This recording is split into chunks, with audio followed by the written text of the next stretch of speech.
اگر آپ یہ دیکھنا چاہتے ہیں کہ 300 سال پہلے کوئی شہر کیسا ہوگا تو اس کے لیے آپ کو مکھڈ ضرور دیکھنا چاہیے، جو اپنی پوری تہذیبی قدامت کے ساتھ آج بھی موجود ہے۔ اس کی قدیم گلیاں اور چوبارے، مندر، مسجدیں، گردوارے اور کشتیوں کے گھاٹ شکستہ ضرور ہیں مگر سلامت ہیں۔ پاکستان میں مکھڈ کے علاوہ شاید ہی کوئی اور قصبہ ہو جو اپنی اصلی حالت میں آج بھی موجود ہے۔ مکھڈ اسلام آباد سے 170 کلومیٹر کے فاصلے پر دریائے سندھ کے مشرقی کنارے پر واقع ہے۔ اسلام آباد سے کوہاٹ جاتے ہوئے اٹک کی تحصیل جنڈ آتی ہے۔ یہاں ڈھلوانی پہاڑوں کے راستے بل کھاتی ہوئی ایک سڑک آپ کو مکھڈ لے جاتی ہے۔ یہاں تنگ اور چھتی ہوئی گلیاں، خوبصورت پتھروں سے تراشیدہ در و دیوار اپنے دور کے ماہر کاریگروں کے فن کا منہ بولتا ثبوت ہیں۔ اس علاقے کو مکھڈ کیوں کہتے ہیں؟ اس کے بارے میں یوں بیان کیا جاتا ہے کہ یہاں پہاڑ ایک دوسرے سے فاصلے پر چلے جاتے ہیں اور ایک بڑا کھڈا بن جاتا ہے جسے مہا کھڈ کہا جانے لگا۔ اس مہا کھڈ سے مکھڈ مشہور ہوا۔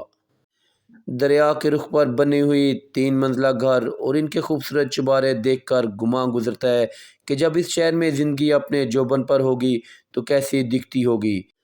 یہاں کے دن، شب و راتیں کیسی ہوتی ہوں گی اور دیوالیاں کیسے منائی جاتی ہوں گی۔ کتنے ہندو بہنیں مسلمان بھائیوں کو راکھی باندھتی ہوں گی۔ ہندو سکھوں اور مسلمانوں پر مشتمل تکثیری سماج کی بنت کیا ہوگی۔ مشہور خٹک ناچ دیکھتے ہوئے خیال آتا ہے کہ یہاں زندگی نے کتنی خوبصورت انگڑائیاں لی ہوں گی۔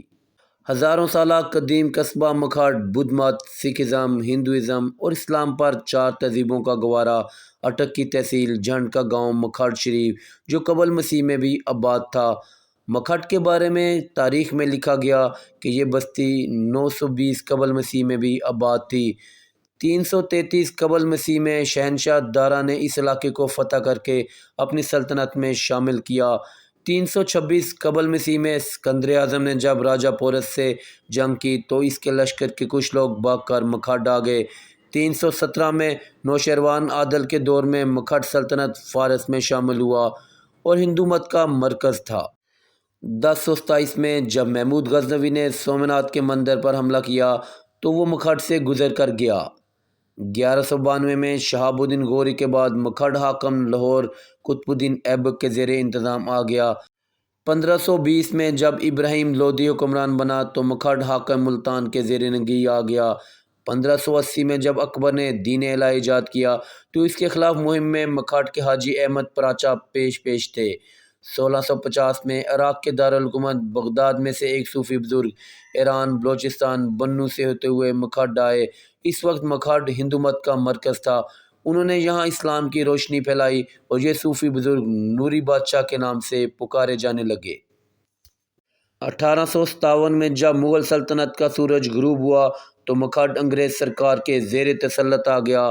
مکھڈ دریائے سندھ کے کنارے آباد ہے۔ انگریز دور میں میاں والی، حیدرآباد، کراچی، سکر سے تجارتی سامان مکھڈ آتا اور یہاں سے تلہ گنگ، راولپنڈی، چکوال لے جایا جاتا۔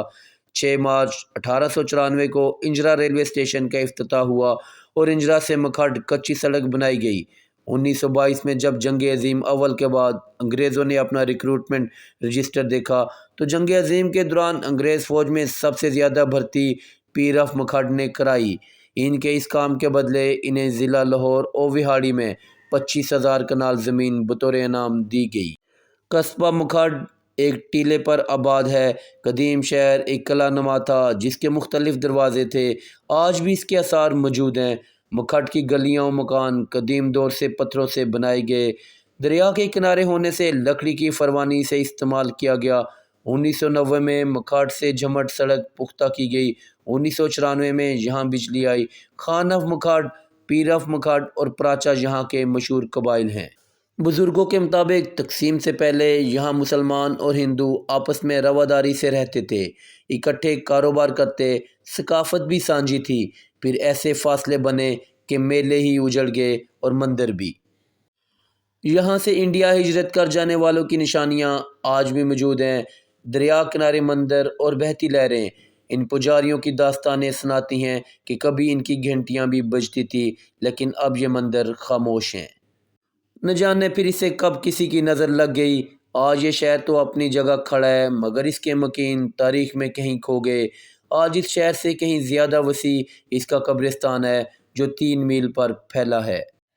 ضرورت اس امر کی ہے کہ مکھڈ کے تاریخی اثرات جو کہ شکستہ حالت میں ہیں انہیں محفوظ کیا جائے اور نئی نسل کو اس سے آگاہ کیا جائے۔ آج کا تاریخی ولاگ آپ کو کیسا لگا؟ اس کا فیڈ بیک کمنٹس میں ضرور دیجیے۔